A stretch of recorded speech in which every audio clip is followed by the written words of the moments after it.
പരിധിവരായിട്ടില്ല. പക്ഷേ നമ്മൾ ഇത്രയും പാടുപെട്ട് 10-30 വർഷം കൊണ്ട് ഞാൻ അധ്വാനിച്ചുണ്ടാക്കിയാണ് എൻ്റെ വീട്. അപ്പോൾ അത് പോകാമെന്ന് പറഞ്ഞാൽ എനിക്ക് വളരെ സങ്കടമുണ്ട്.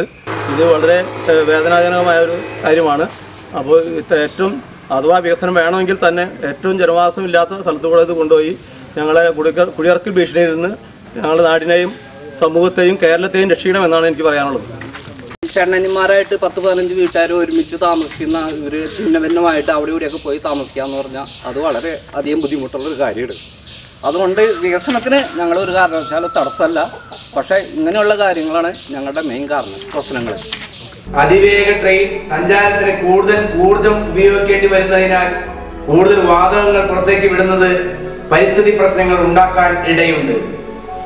ഒറ്റ മഴയിൽ നാടും നഗരവും മാലിന്യം കൊണ്ട് നിറയുന്ന കേരളത്തിന്റെ സവിശേഷ സാഹചര്യത്തിൽ പരിമിതമായ മാലിന്യ നിർഗമന മാർഗങ്ങൾ തന്നെ അടഞ്ഞു പോകാൻ സാധ്യതയുണ്ട്. അതിവേഗ റെയിൽവേക്ക് വേണ്ടി സ്ഥലം പിടിച്ചു പോകണമെന്ന് പറയുന്നത് കേട്ടു. ഞങ്ങൾ 30 വർഷമായി ഇവിടെ താമസം തുടങ്ങിയിട്ട് ഞങ്ങൾ ഇത് ഓടിക്കാൻ ഞങ്ങൾ തയ്യാറല്ല. മണിക്കൂറിൽ 300 കിലോമീറ്റർ വേഗത്തിൽ ചീറിപ്പായുന്ന ബുള്ളറ്റ് ട്രെയിൻ സൃഷ്ടിക്കുന്ന പ്രകമ്പനങ്ങളുടെ സ്വാധീനം വിശദമായ പഠനത്തിന് തന്നെ വിധേയമാക്കേണ്ടതുണ്ട്. പണിക്കാരായിരുന്നു, പണിയുണ്ടായി. ഇളയവന് ഫോറിനിലായിരുന്നു. അവിടുന്ന് കുറെ കാശ് കിട്ടി പെര പണിയാനായിട്ട്. അത് കഴിഞ്ഞ് ലോൺ എടുത്തു. ഇപ്പൊ വളരെ ബുദ്ധിമുട്ടിലായി. അവനും ജോലിയില്ല, മൂത്ത മോനും ജോലിയില്ല. അത് കഷ്ടപ്പാടിലാണ്. അങ്ങനെ വന്നപ്പോഴേക്കാണ് ഇങ്ങനെയുള്ള സംഭവം ഉണ്ടായിരുന്നത്. ഞങ്ങളിവിടെ കിടന്ന് മരിക്കുകയുള്ളൂ. വീട്ടിൽ കിടന്ന് മരിക്കുമോ ഞാൻ തയ്യാറാണ്. എനിക്ക് അല്ലാണ്ട് ഒരു നിവൃത്തിയില്ലാത്തൊരു സാഹചര്യം എൻ്റെ ജീവിതം. വർഷങ്ങളോളം ഞങ്ങൾ ഈ ഗൾഫിലൊക്കെ കിടന്ന് ഒത്തിരി കഷ്ടപ്പെട്ട് വീട് വെച്ചു. ഒത്തിരി ലോണുണ്ട്. പക്ഷെ ഇപ്പോൾ ഈ വികസന പരിപാടി എന്ന് പറഞ്ഞുകൊണ്ട് വന്ന് നമ്മുടെ വീടുകളെല്ലാം പ്രയോഗിക്കുകയാണ്. ആലോചിച്ച് നോക്കുമ്പോൾ നമ്മൾ ലോജിക്കലായിട്ട് അതിൽ ഒന്നും ഒരു കാര്യമായിട്ട് കാണുന്നുമില്ല. പിന്നെ ഞങ്ങളൊക്കെ ഒത്തിരി ആൻസൈറ്റിൻ്റെതാണ്. അല്ലെങ്കിൽ ഇത് വരുമോ വരില്ലേ ഞാൻ അറിയപ്പെടുത്തിയൊക്കെ പോയിട്ടുണ്ട്. ഒരു വസ്തു വിൽക്കണമെങ്കിലോ എന്തെങ്കിലും കാര്യം വീട് പണിയണമെങ്കിലോ അല്ലെങ്കിൽ ഒരു മതിൽ കെട്ടണമെങ്കിലോ ഒന്നും ഞങ്ങൾക്ക് പറ്റുന്നില്ല. ഗവൺമെൻറ് തന്നെ അതിനൊരു എന്തെങ്കിലും പ്രോവഡി ഉണ്ടെങ്കിൽ നമ്മൾ അത് ക്ലാരിഫൈ ചെയ്യണം എന്താ സംഭവം എന്ന് അറിയാനാണ്. അതല്ലാതെ വെറുതെ ഇട്ടുകൊണ്ടിരുന്നിട്ടുണ്ടെങ്കിൽ കൊടുത്ത് ജനങ്ങൾക്ക് ജീവിക്കാൻ വയ്യ, ഞങ്ങൾക്ക് സമാധാനത്തിൽ കിടന്ന് ഉറങ്ങാൻ വരെ വയ്യ. അങ്ങനെ പല പ്രശ്നങ്ങളുണ്ട്.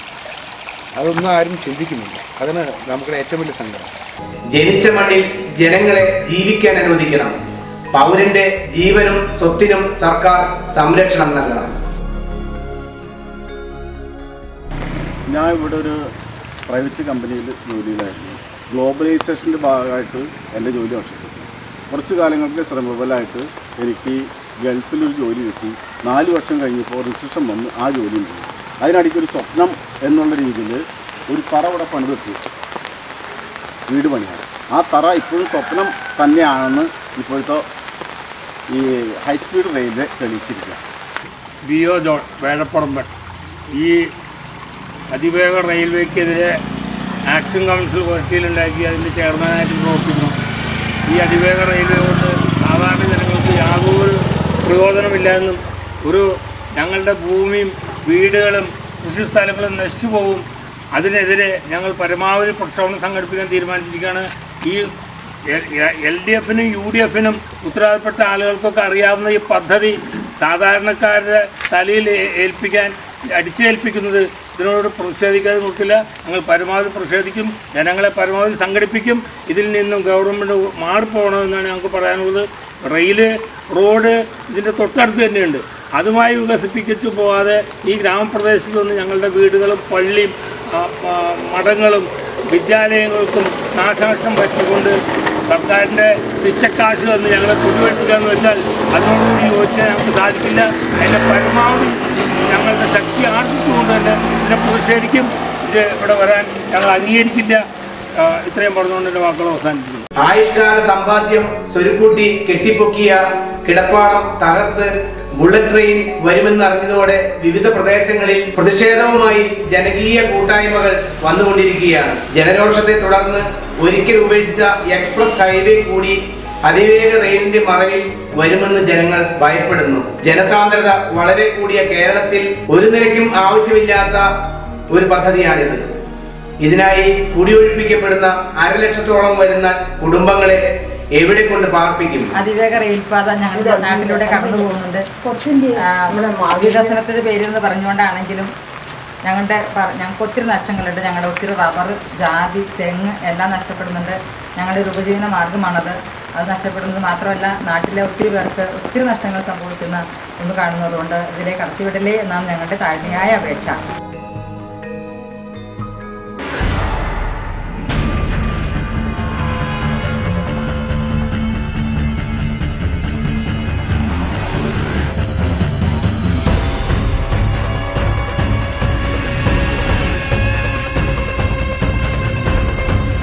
നമ്മുടെ സ്വാതന്ത്ര്യ ദിനം കഴിഞ്ഞ് അധികം ദിവസമായിട്ടില്ല.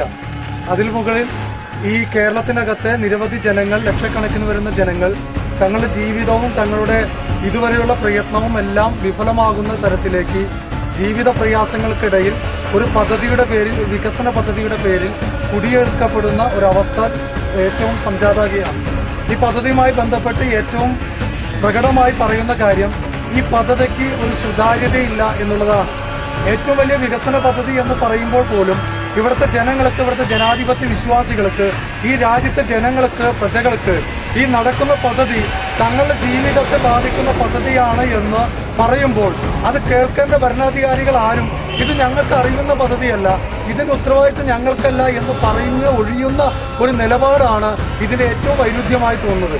അതുകൊണ്ട് ഈ പദ്ധതി എന്ന് പറയുന്നത് ജനവാസമില്ലാത്ത കേന്ദ്രങ്ങളിലേക്ക്, ജനത്തിന്റെ ജീവിതത്തെ ബാധിക്കാത്ത കേന്ദ്രങ്ങളിലേക്ക് മാറ്റുന്നത് ഞങ്ങൾക്ക് വിരോധം. പക്ഷേ ഇത് ലക്ഷക്കണക്കിന് വരുന്ന ജീവിതങ്ങളെ വലിച്ചെറിയപ്പെടുന്ന അവസ്ഥയിലേക്ക് ഈ പദ്ധതി അങ്ങനെ മുന്നോട്ട് കൊണ്ടുപോകാൻ ഇവിടുത്തെ ജനങ്ങൾ അനുവദിക്കില്ല. അതിനെതിരെ ധാർമ്മികമായി സമരം ചെയ്യുന്ന, നീതിയുക്തമായി സമരം ചെയ്യുന്ന ഇവിടുത്തെ പ്രദേശവാസികളെ അഭിവാദ്യം ചെയ്തുകൊണ്ട് ഈ ധാർമ്മിക സമരം, ഈ കാൽനട പ്രചരണ ജാഥ നിങ്ങളുടെ ഏവരുടെയും അനുമതിയോടുകൂടി ഉദ്ഘാടനം ചെയ്തതായി പ്രഖ്യാപിക്കുന്നു. ഈ സമരത്തിൽ പങ്കെടുക്കുന്ന എല്ലാ വളണ്ടിയർമാർക്കും അഭിവാദ്യം ചെയ്യുന്നു. ഞാൻ എന്റെ വാക്കുകൾ അവസാനിപ്പിക്കുന്നു. അതിവേഗ